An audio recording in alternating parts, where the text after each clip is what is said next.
Welcome to the Peace Activation podcast, a space for real talk on healing, leadership, and conscious change. I'm Eva Dalak, founder of Peace Activation and your host.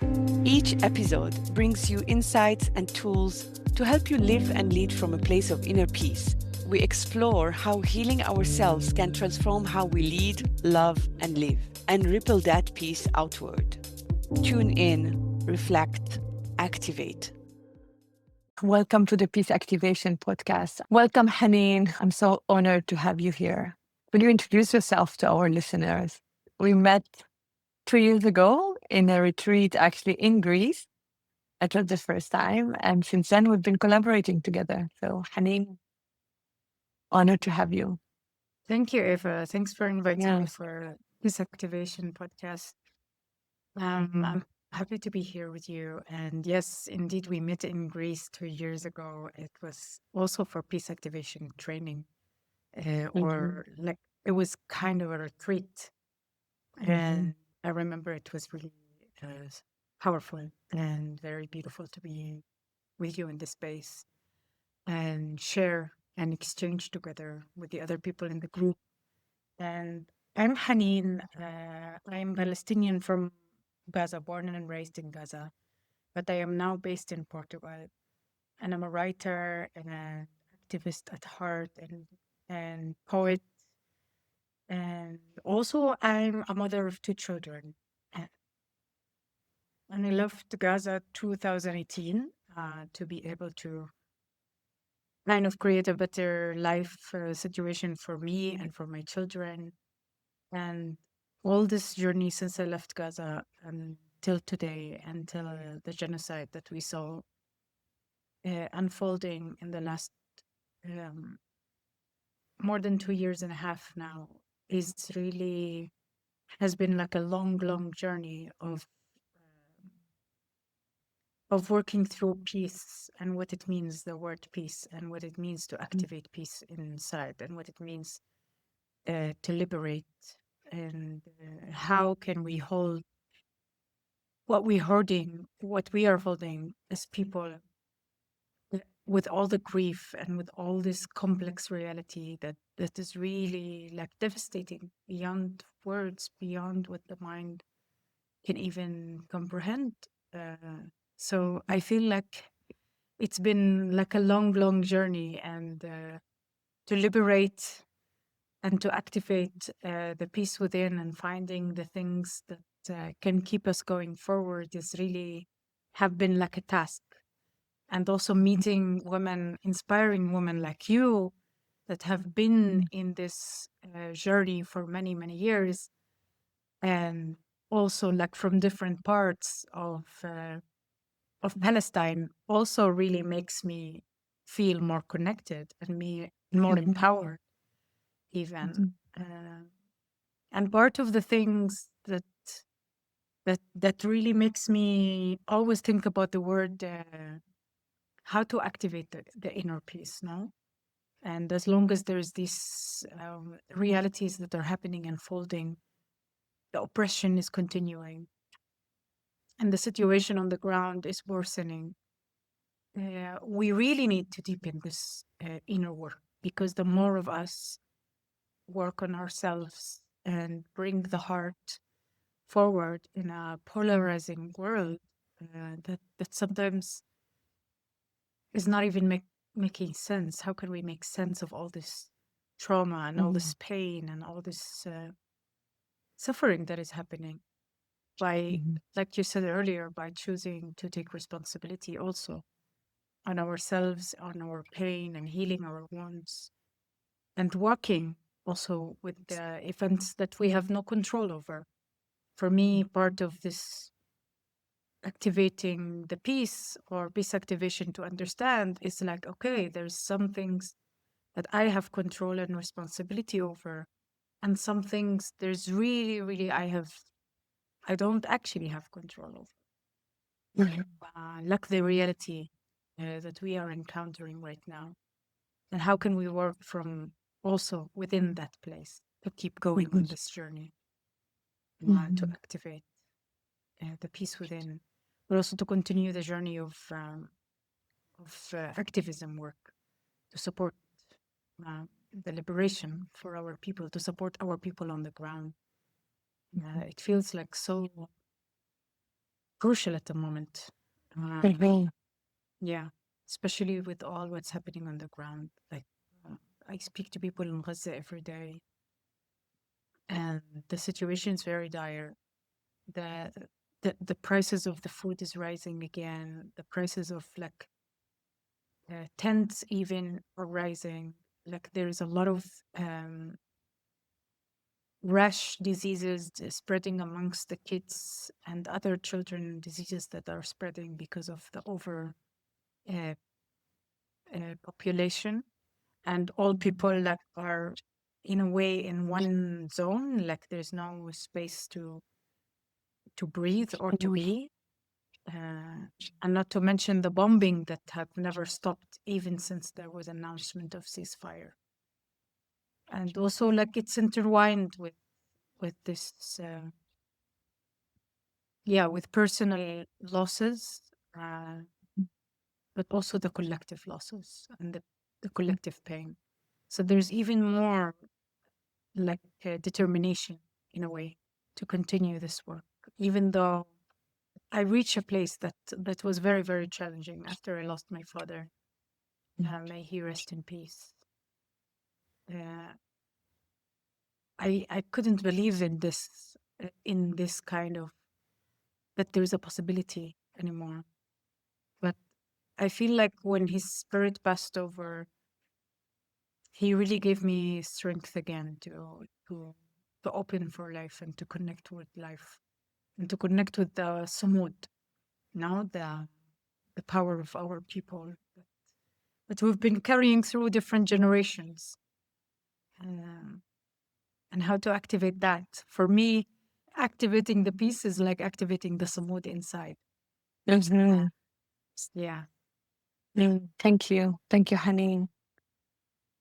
Yeah, it's interesting how our fathers, bless their heart and may them rest in peace, how they're supporting us in the invisible world. I mean, we shared when you lost your father, how deep the pain and the hurt and the trauma was, that we weren't even able to continue some of the joint work. And for me, I feel like my father's presence in my heart and in this invisible world. I shared that with you at the time, because I wrote, you shared about your father passing away and the pain that it was. And I lost my father in 2018. And I felt I could really meet you where you were. And I shared that Substack that I wrote. And I feel like there's something around those wise men supporting us wise women. They're there and they're supporting us to activate peace inside. I hear my father saying, continue the work that you're doing. Even when it doesn't make sense, even in the midst of this dehumanization and polarization, I have comfort in knowing that he supports the work that I do, and that his words, this Muslim Hajj, that have been a religious man and that has been a mediator in the community, he is asking me to continue his legacy, and that's his legacy. And so for me, this is really the answer versus everybody, all this Islamophobia of like putting Islam as a religion that is just for war. No, it's not. The religion of tolerance. Putting these men in one box that are so violent. No, some men are violent, but some men are actually praying and doing and being peace and have been supporting us. And this fatherhood, this anchor that we have, the structure, the container that at least my father was for me, and I'm sure he was for you as well. So within that context, I feel like a lot of the work you and I do is actually with women. Like one of the first projects we collaborated on is collecting story in Gaza in 2024. And we worked with Yara. And I remember how excited Yara was to collect story. And she just felt that somebody cared more than anything. The feeling was like somebody cares. And I feel like most at 2.5 years later, it's like people really feel nobody cares. Like, how is that possible that we're still in the same story, And we're still telling our stories, and we're still doing GoFundMe to support this stand, to support this food, to support this humanitarian aid. And it's continuing. And so it feels for me, it's like we're not addressing it at the root cause. The structural violence is still there. The actual physical violence is still there. And so, how can we still speak about peace? How can we actually activate peace within that space? And we're doing it. So I'm wondering, how do you find the courage to still do what you do with your family, some part members of your family that had to flee Gaza, some part of your family that died in Gaza during this genocide, your father killed while going to seek food in one of these situations. So how do you find the courage and the determination to still activate peace inside? Because ultimately it is starting inside, but it doesn't stop there. Because when we activate it inside, it's actually asking us to take a step forward and do the action that is needed. So, what is it that you do? Can you share? Mm. Thank you, Eva, for sharing. I remember reading the text you wrote about your dad, and I had so much resonance, and I related to it Mhm. actually in that time. It touched on my grief on a really, really deep level. But yeah, I mean, like, especially with what happened with my dad, it feels like it's like not even just my story. It's like a story of every girl, that Palestinian girl that keeps losing their dad on their way to provide food for their family. And there's so many of these girls that had to lose their dad in such tragic way, like, um, that is also unbearable to witness. For me, the hardest to swallow was the way he was killed and by soldiers. Uh, and this pain is not only my pain; it's a pain of a collective. It's a pain of a collective that every day, these people, we as people, uh, keep losing our loved ones. And for me, what helps me to keep going, it's like it's for them, Mhm. because their blood will not go to waste, you know. Mhm. دمهم مش رايح هدر يعني. And I do it for the future generation, that my children, the children, my niece in Gaza. Yeah, I have three beautiful small nieces, young nieces in Gaza. One that is 7, one that is 5, and one that is 1 year and a half, and that was born in the war, in the genocide. And I do it for them. I do what I do for them because actually, I really, as much as a privileged I am, to be honest, like I am safe in the south of Portugal. I have a home on my head. I have access to food. Luckily, I am working. So all the basic things is like um, good and covered. But I don't have this also big leverage and privilege to stop, because if I stop, who will support the community in Gaza?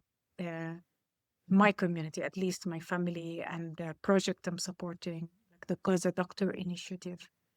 Like if I if I stop doing what I'm doing, then yeah, then I'm showing up basically for to support them, and then it helps me to show up for me because Mhm. this way you have also this connection to know that people also count on you and future generation counts on our Mhm. presence and our way of showing up to the work. Mhm. And how do we show up to the work? And to bring also for me, what helps me so much is like bringing this rich culture, our rich Mhm. culture, that is full with dance and cooking food, making bread, connecting with the music and the songs and the singing. I sing a lot from what my grandmother used to sing and my mom, and activating all of these ways of being. have helped me a lot to gain resources, in order to be able to keep going. But also my children has been my biggest, um, I don't know how to say it, like my biggest light in a way, to come again and again, come as I am, to show up as much as I can every day. And I feel this kind of helps me to stay on the track, because what works for me doesn't necessarily work for you or work for someone else, but somehow this is what worked for me. Yeah. Yeah. And it helped me regain power to continue for liberation, for the collective liberation. Then I am going to share a poem with everyone today, a poem that I've wrote to describe somehow the two reality experiences that I'm experiencing in my life at the moment. And all of this kind of work that we do, and the learnings uh, that is happening through these different teachings and the trauma tapping tools and the peace activation tools will support us to get to more of Arabic speakers to get these tools and ways of life and the continuation of this work to this community. هنا والآن هذا كل ما أستطيع أن أشعر به. حزن يعزل قلبي، منفى واشتياق للعائلة والوطن، لكنني أجد الانتماء في هنا والآن، في الحضور الكامل. تشرق الشمس وتستمر الحياة، تدفع الفواتير، عطل صغير في السيارة، وابتسامة صغيرة مع ابني، وعناق صغير لابنتي، ووجبة دافئة. حسنا، سيكون كل شيء على ما يرام. حديث صغير مع أحبة في غزة، وهناك ليسوا بخير. بقاء من أجل الأمة، شح في الماء، لا كهرباء، طهي على النار لأكثر من عامين، أكوام وأكوام من الركام، وقنابل تسقط في كل يوم. ولا أحبة لتهدأت قلوبهم، ومجهول عامل.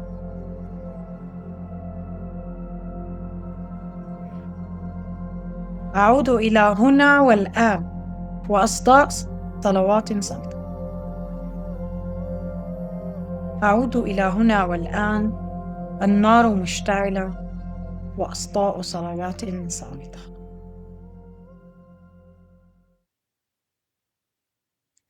Here and now, that's all I can feel. Grief estranged my heart, exile and longing for family and home. But I found belonging for the here and now, being in full presence. The sun comes out, life continues, bills paid. A little breakdown in the car, a little breakdown in the living room, a little smile with my son, and a little hug from my daughter, and a warm meal. Okay, it's going to be okay. A little talk with dear people in Gaza. And there, it's not okay. It's full-on survival. Scarcity of water, no electricity, cooking in fire for over 2 years, piles and piles of rebels, and non-stop bombs dropping, and no loved ones left to comfort their hearts. And this deep unknown. Then I come back to here and now. The fire is on. Silent prayers echoes. هنا والآن. هذا كل ما أستطيع أن أشعر به. حزن يعسل قلبي. منفى واشتياق للعائلة والوطن. لكنني أجد انتماء في هنا والآن. في الحضور الكامل. تشرق الشمس وتستمر الحياة. تطفى الفواتير. انهيار صغير في السيارة. انهيار صغير في غرفة المعيشة. ابتسامة صغيرة مع ابني وعناق صغير لابنتي. ووجبة دافئة. حسنا، سيكون كل شيء على ما يرام. حديث صغير مع أحبة في غزة. وهناك ليسوا بخير. بقاء من أجل البقاء. شح في الماء. لا كهرباء. طهي على النار لأكثر من عامين. أكوام وأكوام من الركام. والقنابل لا تتوقف عن السقوط. ولا أحب لتهدئة قلوبهم. والمجهول عميق. أعود إلى هنا والآن. النار مشتعلة وأسطاء صلواتي تعلو وهي صامتة.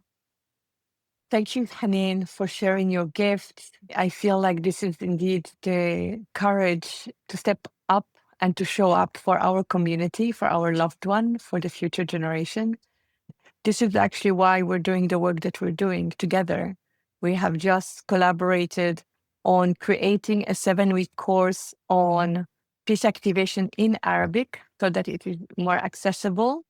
And our target group are women leaders in Gaza, women that are from Gaza that live currently in Egypt, and also women in the West Bank, grassroots women in the West Bank. And the tool that we're going to be teaching is really how to deal with conflict, inner and outer, how to really support yourself and regulate yourself. In my last mission in Palestine, actually, I realized how important these tools of self-regulation for the nervous system, for connection, for inner connection, so that we can show up in the relationship. How can we really be in conversation with the amount of trauma that are surrounding us and where we feel so overwhelmed by our emotions that it's really, we're constantly in fight, flight, or freeze. And how can we create a space there so that we can show up differently and powerfully, as you say, that this action gives us back our power in a moment where we feel so powerless, in a moment where the structure of oppression, the structure of the violence is so up against us that we feel like we're helpless. And so some of these tools are going to be supportive for our community in wherever they are. And so we're inviting you also, those of you who speak Arabic, who have been wanting to join peace activation courses and have found English to be challenging. For those of you who have been wanting to join our courses and are challenged by the language, we are creating this course in Arabic because it's important actually that you have access to these tools in your own language. We're doing it in Arabic, we're doing it in Hebrew, we're doing it in French, in English, and so in Spanish. I came to realize that healing happens in our own local language, actually. I remember one of the first work I was doing with an organization called Théâtre Réconciliation in Belgium that was called Cette histoire-ci commence là-bas, this story is starting there. And it was all around refugees from different places around the world. And we were doing it in French, and it was a play, and I was also speaking French. And the director, Frédéric, bless her heart, she kept saying, I don't feel you. You're not present, Eva. You're not here. And I'm like, I'm here. Like, I'm physically here, and I'm saying the text that I'm supposed to say. And she's like, yeah, but I don't feel you. And we worked together for 3 months. And she knew that I'm Palestinian. It was part of the story in this show. And suddenly, the day of the show, she's still like, we're still arguing over, I don't feel you. Yes, I'm here. You're not here. Yes, I'm here. An energetic shift happened when she suddenly asked me, wait a second, French is not your mother tongue. And I'm like, no. I mean, I thought you knew that. She's like, what is your mother tongue? I said, Arabic. It's like, Arabic is your mother tongue? And I said, yes. She's like, okay, can you say the text in Arabic? And as soon as I said the text in Arabic, and I have the chills even right now, and that was like 15 years ago, I broke down. Like tears have started. Like it just opened something inside of me that I wasn't even aware of. And she's like, this is it. Here you are. I feel you. And it was all around how trauma lives in our body, but it also lives in our language, in our mother tongue. And so to do healing sessions or to do healing processes in a language that is foreign to us, sometimes, I'm not saying it's all the time, but for certain people, it won't do the trick. But as soon as you will speak and you will hear your own mother tongue, the language that you grew up with, the language that formed your unconscious, the language that formed the trauma, that's when the trauma will be dissolving. That's when we can really dissolve the trauma. And that's part of the reason why peace activation chooses to do these courses in so many different languages, in French, in English, in Spanish, in Arabic, in Hebrew, because each target group needs to hear it in their own language for the transformation to actually take place. This is not something that I'm outsourcing. This is something that I'm co-creating.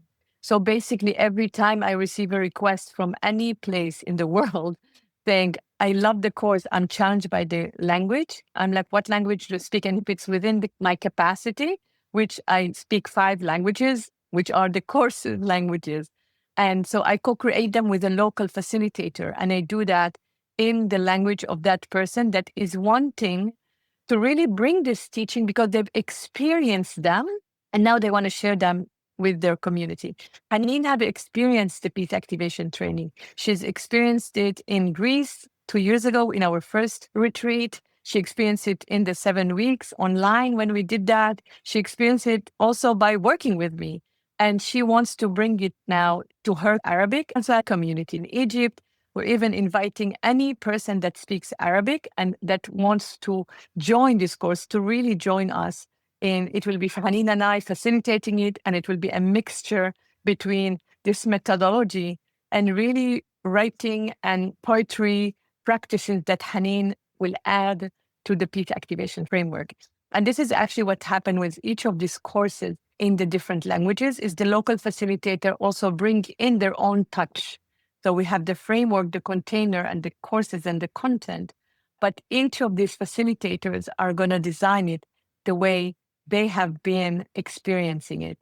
And that's something I want to add is part of the 7 months teacher training, because in the teacher training, we actually have a Sacred Yes project that each participant choose.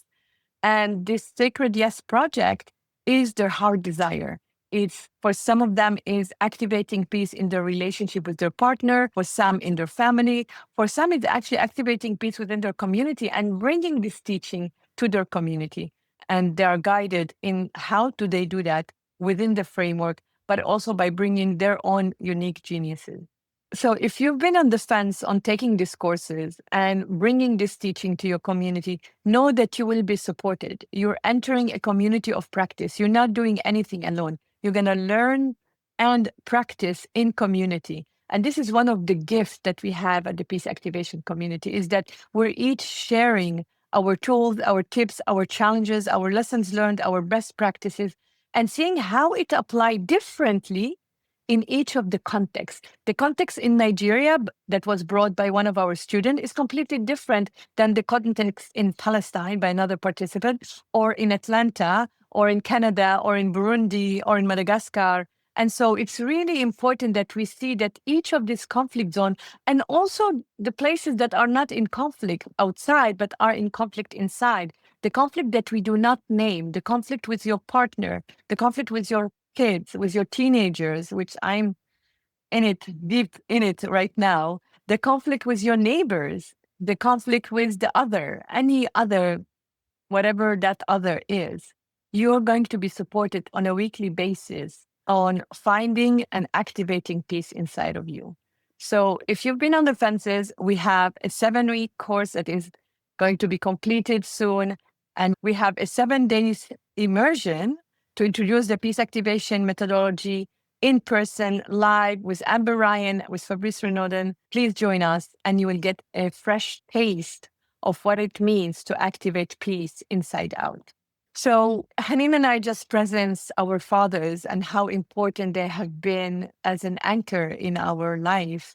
I'm actually launching a new initiative called Calling Men to Peace. We're speaking a lot about these men that are fueling the conflict, but in the sideline, there's so many men that are actually really taking into consideration and stepping forward in a way that this time is really necessary. At this time, there's so many men actually that are out there, voices in trauma integration. Like we can think of Gabor Mate, Thomas Hubble, Richard Schwartz, Peter Levine, and Bessel van der Kolk. At the same time, if we look at it, most of the participants are not men. Most of the participants in all these courses are women. Women are engaging with these courses led by these men. And what we're seeking with the series is really to disrupt this imbalance. We're calling men into deeper participation, responsibility, embodiment in the work of peace activation. When I worked for the UN, we led a whole campaign on he for she, where we were putting forward male champion to support women, especially in context of violence against women. What I'm calling men for peace here is a completely different approach. It's actually naming the fact that men have been pushed to this cornered into violence also because they haven't been seen in a different way. They haven't been received in a different way. We're challenging now men to step forward and take the place that is also theirs next to women and not taking their place. We're asking men to join us in this peace activation and step forward, learning, teaching, and not just leading. Very often, the movement are led by men with a lot of women followers. Right now, we are needing everybody to be leaders, even the followers. And we're asking also the leaders to be followers. We're all learning from each other. It's all one source. And this source is distilling its knowledge and its wisdom to all of us, whether we're men or women. We cannot categorize anymore and push each other aside, pushing men to the role of violent perpetrator and pushing the woman to the role of victim. None of us is victim, and we don't need this drama triangle. We need to come back to wholeness. So the invitation is also for men to step forward in their leadership in a way that they become whole.